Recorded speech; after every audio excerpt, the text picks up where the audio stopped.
Сәлем достар, бүгін сіздермен ашытқысыз, глютенсіз және қантсыз, ешқандай дұрышсыз денсаулыққа өте пайдалы нанның рецептімен бөлісемін.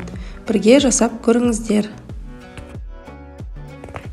Алдымен 3 жұмыртқаны араластырып аламыз.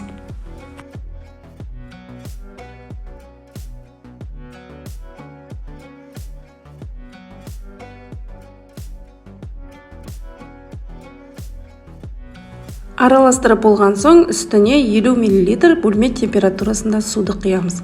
Тағы да араластырамыз. Үстіне 20 грамм псилиум саламыз және кунжут немесе миндаль ұнын қосамыз. Менде бұл жерде миндаль ұны. Қопсытқыш және татымына қарай тұз қосып, барлығын жақсылап араластырамыз. Осы күйінде бетін жауып 15 минутқа қоя тұрамыз.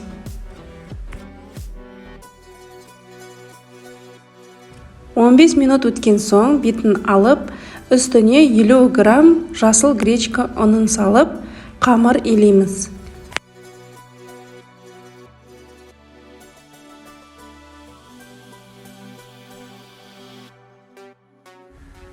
Нанымыз кішкене жұмсақтау, қолға жабысқақтау болып келеді.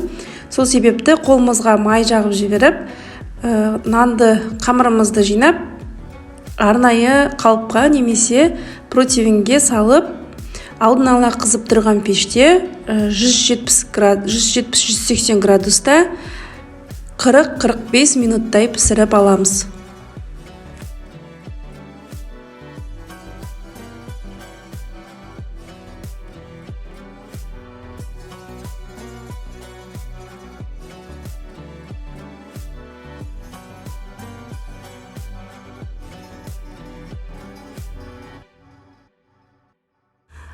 Неке бізде осындай денсаулыққа өте пайдалы әрі дәмді нан шығады.